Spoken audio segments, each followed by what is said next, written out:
여러분, 안녕하세요. 예, 반갑습니다. 오늘 오랜만에 보는 친구가 있네요. 안녕. 너무너무 반가워요. 자, 오늘은 아마 어제까지 여러분들이 디도서 말씀을 읽으셨을 텐데, 함께 디도서 말씀을 보도록 하겠습니다.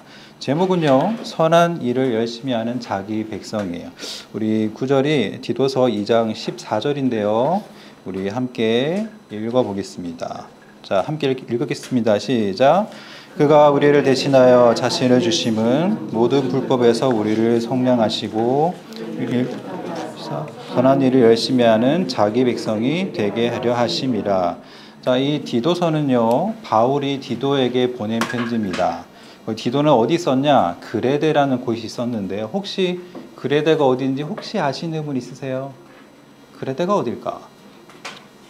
아시는 분? 여러분 다 성경 읽으셨잖아요. 어디예요? 자, 그레데는 네, 여기입니다. 혹시 여기가 어딘지 아시겠어요? 이스라엘. 뭐라고요? 여기가 어디냐면 지중해 정 가운데 있는 섬이에요. 여기 보이시죠? 여기가 바로 그레데 섬입니다. 여기가 어디예요? 여기. 여기가 이탈리아고요. 그럼 여기는요? 그리스예요. 혹시 이스라엘은 어디 있을까요? 저기 위에 여기 귀퉁이에 여기에 이스라엘이 있었습니다. 자, 아마 여러분들이 세계사를 공부하셨으면 그 유럽 문명의 발상지가 바로 여기 크레타 섬 그레데라는 걸 아마 아실 거예요. 근데 여기서 좀 성경 관련해서 신기한 일이 있었어요. 이 그리스 사람들이 여기를 쳐들어왔어요. 그러자 여기 이 그레데에 살던 사람들이 어디로 이사를 갔냐면 여기로 이사를 갔어요. 여기 이사 가서 여기에 정착해서 살았어요. 혹시 이 사람들을 성경에서 뭐라고 부를까요? 잘 생각해봐요. 해양 민족이에요. 여러분들이 얼마 전까지 읽으셨던 사무엘서에 계속 나왔어요. 이 사람들이 해양 족속, 바닷가에 살았다니까.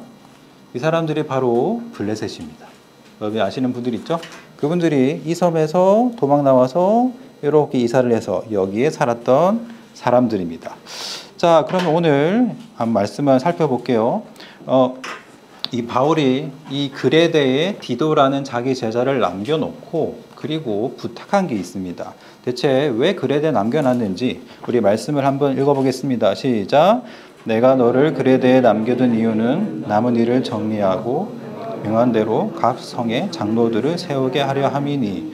자, 디도를 여기 왜 남겨놨냐? 여기 교회가 생겼는데 교회가 좀 건강하게 잘 자라지 못하고 있어요. 그래서 교회의 혼란을 바로잡기 위해서 이제 지도자들을 세우고 또 성도들에게 바른 교훈으로 지도를 해라. 그래서 여기 디도를 남겨뒀습니다. 자, 이 중에서 장로를 세우는 것에 대해서 한번 살펴볼게요. 여기 뭐라고 되어 있냐면 장로를 세울 때 책망할 것이 없고 한 아내의 남편 그리고 방탕하거나 비난을 받거나 불순종한 일이 없는 믿는 자녀를 둔 자라야 할지니라 라고 써 있어요. 사실 이렇게 부정적인 표현이 꽤 많죠. 책망할 것이 없다, 불순종하는 일이 없다. 이렇게 부정형이 많은 이유는 사실 그때 사람들이 이런 일을 잘하고 있었어요. 그래서 이렇게 부정형으로 그런 거 제발 하지 마 라고 하면서 기록이 되어 있습니다. 여기도 장로님들 자녀분들이 몇 분 계시네요. 계시죠? 다들 머릿속으로 생각하고 계시죠? 생각을 해봐요. 교회 장로님이 계신데 이 장로님의 자녀가 비난을 받고 불순종하는 그런 일을 한단 말이죠. 그럼 어떨 것 같아요? 여러분들이 부모님이 여러분에게 이렇게 얘기했어요. 이거 좀 해줄래? 내가 왜요? 이거 있잖아요. 제가 공부를 왜 해야 돼요? 자, 더 심한 말 이런 거 있죠. 엄마 아빠가 나한테 해준 거 뭐 있어요? 혹시 이런 말 해보신 적 있으세요? 없죠? 저는 해봤어요. 아, 저는 정말 나쁜 놈인 것 같아요. 또 이럴 수도 있어요. 담배를 피다가 걸리거나 학교를 땡땡이 치다가 걸리거나. 근데 이제 잡아서 봤더니 장로 아들이야. 어떻게 되겠어요? 정말 그 장로님이 교회에서 참 얼굴지가 되게 힘들겠죠. 그래서 이러한 장로에 대한 것들을 주신 겁니다. 그리고 또 성도들에 대해서는 바른 교훈에 따르는 합당한 삶을 살도록 지도하라고 말씀해 주셨어요. 그리고 이 성도들을 늙은 남자 기억나시죠? 늙은 여자, 젊은 여자, 그 다음에 젊은 남자, 그리고 종들로 나누어서 이러이러하게 살아라고 말씀을 해 주셨습니다. 그럼 대체 왜 이런 말씀을 하셨냐? 한번 보겠습니다. 그 당시에 그레데인들에 대한 사람들의 인식이 성경에 써져 있어요. 우리 한번 읽어보겠습니다. 시작. 그들이 하나님을 시인하나. 제가 잘못했네요. 지나갔나 보네. 요거예요, 요거.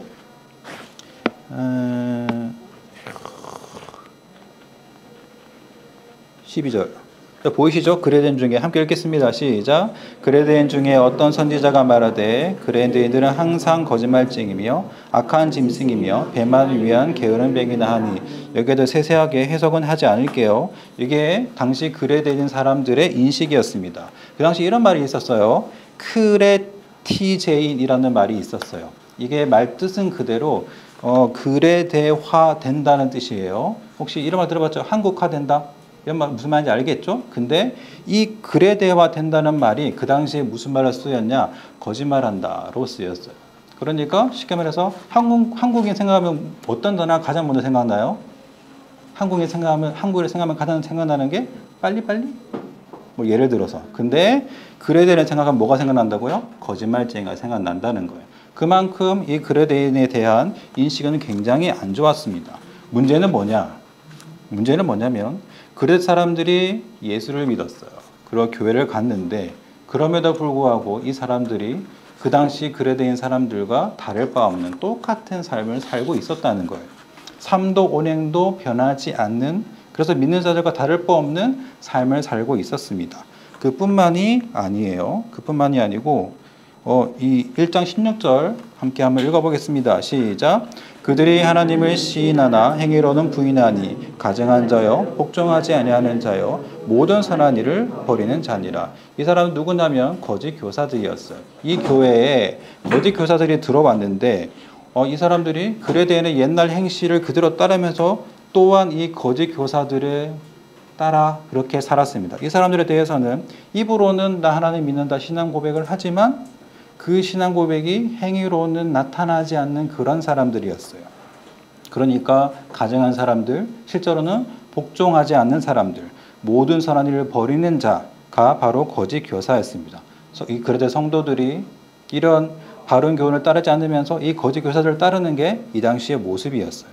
그 결과로 이 그레데에서는 우리 지금 한국에서 교회가 욕먹듯이 교회가 욕을 먹기 시작했습니다. 자, 우리 젊은 여자들에 대한 교훈을 한번 살펴볼게요. 우리 천천히 한번 읽어볼까요? 시작. 그들로 젊은 여자들을 교훈하되 그 남편과 자녀들을 사랑하며 신중하며 순전하며 집안일을 하며 선하며 자기 남편에게 복종하게 하라. 이는 하나님의 말씀이 비방을 받지 않게 하려 함이라. 자, 여기 보면 요즘 세상 눈으로 보면 말되는 말들이 있죠. 집안일을 해라. 뭐 자기 남편에게 복종하라. 뭐 이런 말들이 나오잖아요. 사실 이거는 전혀 이런 말을 하기 위해서 쓴 성경 구절이 아니에요. 아무튼 얘기를 들어보세요.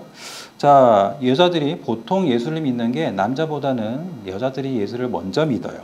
그래서 여자들이 예수를 믿고 뭘 알게 됐냐면 하나님 앞에서 모든 사람은 평등하다는 것을 깨닫게 돼요. 사실 하나님 앞에서 남자 여자 가치가 다를까요? 다 똑같죠. 그걸 알게 됐어요. 그런데 문제는 집에 가서 생겼어요. 집에 갔더니 누가 있어요? 믿지 않는 남편이 있는 거예요. 그 남편은 어떻게 해야 돼요? 이 사람이 예수를 믿게 하기 위해서 훨씬 더 맞죠? 마음을 주고 사랑을 해야 되는데 이 여자들이 집에 가서 어떻게 했냐? 남편에게 큰 소리를 치기 시작한 거예요. 그러니까 하나님 앞에서 모든 사람이 평등하다 했으니까 큰 소리를 치는 겁니다. 남편 보고 복음도 모르는 이런 말 있잖아요. 뭐 사탄의 자식이라니. 여러 가지 표현으로 어쨌든 이 남편에 대해서 까내기를 하는 거예요. 언젠가 남편도 구원을 받아야 되는데 아내가 이러고 있으니까 그럼 무엇이 비방을 받을까요? 교회를 갔다 왔더니 이 여자가 미쳐가지고 이제 그전과 다르게 쉽게 말해서 훨씬 더 안 좋아진 거예요. 결국 이를 통해서 하나님의 말씀이 비방을 받게 됩니다. 자, 그런가 하면 종에게 하는 말씀을 제가 한번 읽어보겠습니다. 종들은 자기 상전들에게 범사에 순종하여 기쁘게 하고 거슬러 말하지 말며 훔치지 말고 오히려 모든 참된 신실성을 나타내게 하라. 이는 범사에 우리 구주 하나님의 교훈을 빛나게 하려 함이라. 자, 그 당시 종들은 이랬어요. 이 상전이 하는 말에 대해서 개기고 물건 훔치고 그리고 시키는 거 대충 하고 그랬어요. 그러다가 이 종들이 예수를 믿게 됐는데 이 종들이 이 본래 종들의 모습에다가 한 술 더 떠요. 우리가 성경에 이런 말이 있잖아요. 종이나 자유인이나 전부 다 평등하다라는 말들이 있잖아요. 그러니까 이 종들이 더 말을 안 듣고 상전에게 개기는 거예요. 쉽게 말해서 옛 생활을 그대로 살면서 이 하나님의 말씀을 가지고 말도 안 되게 자기의 행동에 대해 합리화를 시키는 겁니다. 그 결과로 사실 상전도 복음을 받아야 되는 사람이잖아요. 근데 이 종의 모습 때문에 하나님의 빛이 교훈을 잃게 된 겁니다. 그러니까 이 그레데 교회 상태는 어땠냐면 하나님이 교회에 복음을 맡겼는데 그것을 전해야 하는 교회의 구성원들이 오히려 복음을 전하는 길을 막고 있었어요. 세상의 빛으로 하나님의 교회를 불렀는데 전혀 빛을 발하지 못하고 있었습니다. 사실 저와 여러분도 그럴 수 있거든요. 저와 여러분이 배웠다시피 저와 여러분이 교회예요. 여러분들이 성도이고 교회로 복음을 전할 수 있는 유일한 통로로 이 땅에 살고 있어요. 여러분들의 언행이 바로 복음을 전하는 길입니다. 뭐 잘 정리된 복음 메시지 한 장, 이게 복음을 전하는 게 아니에요. 세상은 여러분을 보고 하나님을 보게 됩니다. 여러분이 하나님이 구하시는 성전이잖아요. 자, 그렇다면 우리는 대체 어떻게 살아야 되냐? 아마 전에 한번 읽어봤던 말씀일 텐데요. 우리 천천히 한번 읽어보겠습니다. 시작. 모든 사람에게 구원을 주시는 하나님의 은혜가 나타나 우리를 양육하시되 경건하지 않는 것과 이 세상 정욕을 다 버리고 신중함과 의로움과 경건함으로 이 세상을 살고 복스러운 소망과 우리의 크신 하나님 그 주 예수 그리스도의 영광이 나타나심을 기다리게 하셨나니. 여기 11절을 보면요. 11절을 보면 이렇게 돼 있어요. 모든 사람에게 구원을 주시는 하나님의 은혜가 나타났다. 이때가 언제일까요? 우리가 저번 주에 배웠어요. 그 종말론 그림 기억나세요? 이때가 언제일까요? 자, 이때가 바로 예수님의 초림입니다. 이 땅에 예수님이 오셨어요. 그리고 13절을 보면 이렇게 되어 있습니다. 복스러운 소망과 우리의 크신 하나님 구주 예수 그리스도의 영광이 나타나심을 기다리게 하셨다. 이 복스러운 소망과 예수 그리스도에 나타나시는 것은 동일한 뜻입니다. 쉽게 말해서 이것은 예수님이 다시 오신다. 재림을 뜻하는 거예요. 그리고 12절에 이렇게 써 있어요. 하나님의 은혜가 나타나 우리를 양육하시는데 경건하지 않은 것과 이 세상 정욕을 다 버리고 신중함과 의로움과 경건함으로 이 세상에 살게 하셨습니다. 또 넘어갔어요? 어디 갔지? 자, 이 초림과 재림 사이가 우리가 살고 있는 이 세상입니다. 여기서 하나님의 은혜가 우리를 양육해서 어떻게 하냐면 불경건과 그리고 이 세상의 정욕을 다 버리도록 말씀을 하셨습니다. 이것은 여러 번 말씀드렸다시피 여러분의 옛 생활, 아담적인 삶, 자기의 소견, 자기의 탐욕대로 살아가는 것을 말합니다. 그것 말고 새로운 삶을 살도록 우리 하나님의 은혜가 우리를 양육한다라고 말씀을 하고 있어요. 대체 왜 그러냐? 우리 그 다음 절 14절 우리 다 함께 읽어보겠습니다. 시작. 그가 우리를 대신하여 자신을 주심은 모든 불법에서 우리를 속량하시고 우리를 깨끗하게 하사 선한 일을 열심히 하는 자기 백성이 되게 하려 하심이라. 자, 하나님이 우리를 대신해서 예수님이 우리를 대신해서 자신을 주셨대요. 그러니까 예수님이 우리 대신 죽으셨는데 그 이유가 뭐라고 써 있어요? 그 이유가 뭐 때문에 우리를 위하여 대신 죽으셨대요? 네, 우리 보고 선한 일을 열심히 하는 자기 백성이 되게 하기 위해서 예수님이 우리 대신 죽으셨대요. 그래서 여러분들은 선한 일을 하는 게 여러분들이 구원을 받았다면 선한 일을 열심히 하는 건 당연한 겁니다. 자, 그러면 누가 이렇게 선한 일을 할 수가 있냐? 혹시 여러분들 마태복음에 이런 내용이 있어요. 그 빚진 자의 얘기가 나와요. 혹시 1만 달란트 들어보셨어요? 1만 달란트 빚진 자 얘기. 그 다음에 100데나리온 빚진 자 얘기. 보니까 이 1만 달란트 빚진 사람이 있었어요. 근데 이 주인, 돈을 빌려준 사람이 이것을 갚을 수 없는 걸 보고 이 빚을 탕감해 줬어요. 근데 이 빚을 탕감받은 사람이 지나가다가 자기에게 100데나리온 빚진 사람을 만나서 왜 돈을 안 갚냐고. 그리고 감옥에 집어넣었어요. 그리고 나서 그것을 알게 된 빚을 탕감해준 사람이 뭐라고 얘기를 하냐. 우리 한번 읽어볼까요? 시작. 이에 주인이 그를 불러다가 말하되 악한 종아 내가 빌기에 내가 내 빚 전부를 탕감해 주었거늘 내가 너를 불쌍히 여김과 같이 너도 내 동료를 불쌍히 여김이 마땅하지 아니하냐 하고. 제가 이 달란트가 얼마나 큰 돈인지 계산을 해봤거든요. 여기서 데나리온이 나오는데요. 1데나리온이 여러분의 하루 일당이에요. 여러분 알바하시면 하루 동안 버는 돈이 있죠. 그게 1데나리온입니다. 그럼 1달란트는 얼마냐? 6,000데나리온이래요. 계산 안 되죠? 6,000데나리온이에요. 365일 하면은 여러분의 연봉인데요. 여기는 6,000데나리온이면 엄청나게 긴 세월이에요. 그러면 여기에다가 이 달란트가 몇 개라고요? 1만 개. 그러면 이 6,000데나리온에 1만을 또 곱해야 돼요. 자, 계산해 봤어요. 대체 이게 돈이 얼마냐? 아마 여러분들이 대학을 가시고 대학을 졸업하면 월급을 받겠죠. 직장을 가서 얼마쯤 받으실 것 같아요? 연봉 한 달 월급 말고요. 연봉으로 얼마쯤 받으실 것 같아요? 그냥 상상 한번 해보세요. 1억을 받을 것 같다. 와, 또요. 또 얼마쯤 받을 것 같아요? 4천만 원. 좀 합리적이에요. 맞아요. 또 어떤 분요? 3억이요? 저분 대단한 분인데.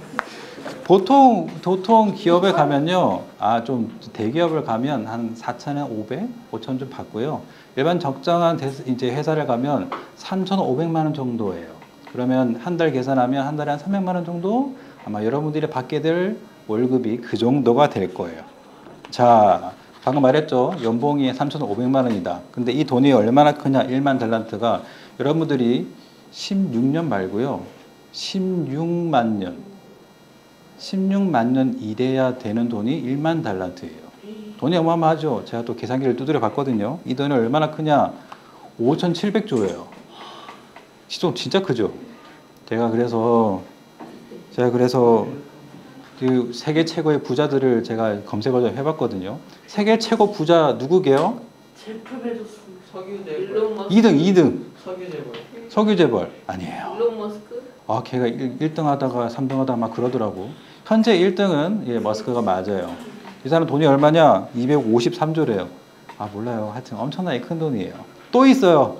1, 2등 하는 그룹의 회장이 있어요. 이 사람이 이름이 아르노예요. 혹시 아시는 분? 저도 검색하면서 처음 알았어요. 아르노 회장인데요. 이분의 회사에 갖고 있는 브랜드가 이런 겁니다. 뭐 루이비통 아시겠죠? 똥가방, 뭐 불가리, 뭐 이런 거래요. 뭐 디올, 하여튼 웬만한 명품 브랜드를 다 가지고 있다고 합니다. 이분이 278조. 근데 이 사람이 갚아야 되는 돈은 5,700조입니다. 그럼 예수님이 왜 이런 말을 하셨냐? 사실 이거 못 갚는다 소리예요. 맞죠? 평생 못 갚아요. 16만 년을 쏟아부어야 되는데 여러분이 100년을 사나요? 사실 이 말은 절대 갚을 수 없는 돈, 절대 사람의 노력으로 해결할 수 없는 죄를 뜻하는 게 바로 이 1만 달란트입니다. 근데 이 사람이 1만 달란트 빚진 사람이 이 죄를 용서받았어요. 그럼 어떻게 해야 돼요? 길 가다가 100데나리온 빚진 사람 만났어요. 아까 데나리온이 하루 일당이라고 했으니까 100데나리온이면 3개월이 조금 넘어요. 그쵸? 여러분들의 연봉이 3,500이면 이 100일 정도면 대략 한 1,000만 원 정도일 것 같아요. 1,000만 원 빚진 사람 만났어요. 여러분 어떻게 해야 돼요?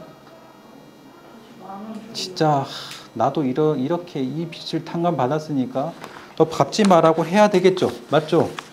왜 PPT 왜 자꾸 넘어가지? 계속 넘어가네. 잠깐만요.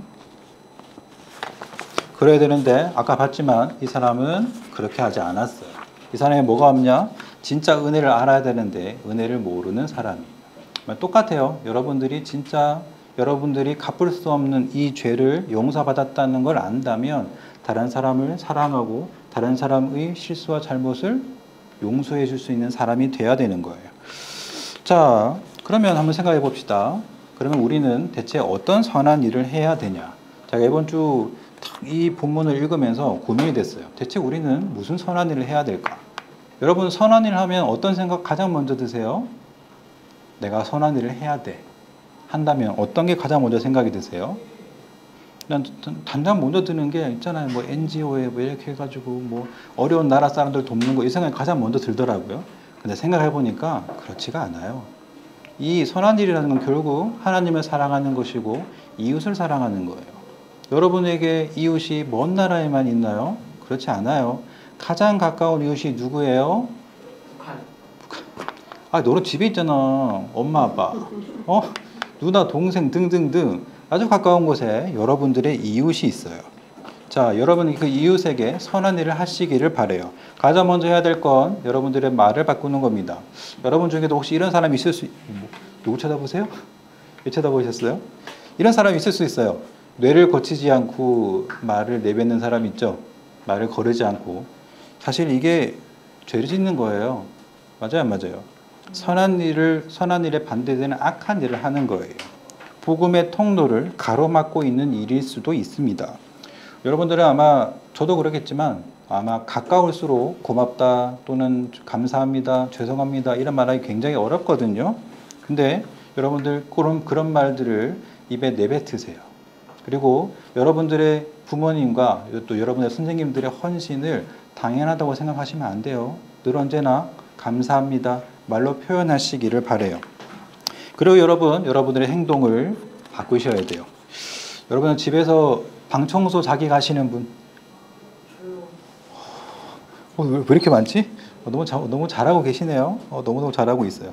양말 벗고 빨래통에 잘 넣으시는 분? 오, 대단한데 이거? 맞는데 저도 양말은 잘 하거든요. 근데 빨래거리 있죠. 벗고 빨래통에 잘 안 넣어요. 그래 아시죠? 늘 벗어두는데 벗어둬요. 그리고 이제 몇 달 지나서 아시죠? 지금 이제 여름이 다가오는데 겨울옷이 처박혀 있어요. 엄청 욕먹어요. 이런 것들 또 우리 저 소식이 들은 거 있어요. 그 여러분 방에 음료수 같은 거 먹으면 음료수 캔 같은 거 밖으로 내 보내시나요? 재용아? 너 안 그러던데? 엄마 다 들었어. 다 들었어. 일주일에 한 번씩. 저도 이제 어쩌다가 저희 와이프님께서 뭐 설교 주면 바쁠 때는 간식이나 이런 걸 주거든요. 접시, 컵이 있죠? 나가질 않아요.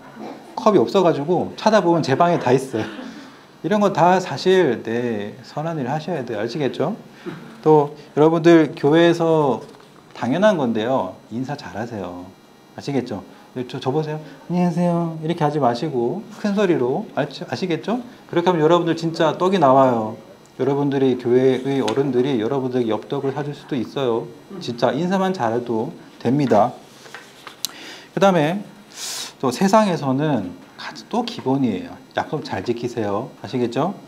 세상에서는 신뢰를 잃으면 진짜 회복하기가 쉽지가 않아요.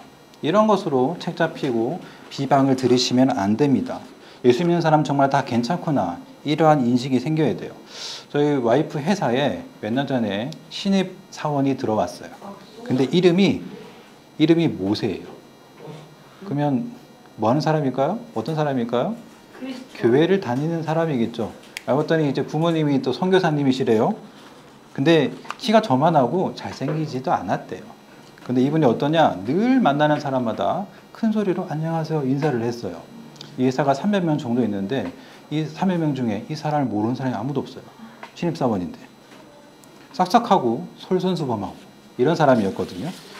제가 이제 와이프한테 얘기를 들었는데 은근히 이 남자 좋아하는 분들이 많았대요. 좋지 않으세요, 여러분? 진짜 사람이 좋은데 이 사람이 예수 믿는 사람이야. 이런 소리를 여러분들이 들으셔야 돼요. 결국 이분은 좀 더 큰 회사로 스카우트해서 가셨다고 하더라고요. 그래서 여러분들 세상에서 정말로 예수 믿는 사람으로서 호감이 가는 사람이 되시기를 바랍니다. 제가 이번 주에 저의 자존감이 엄청나게 올라간 일이 있었는데요.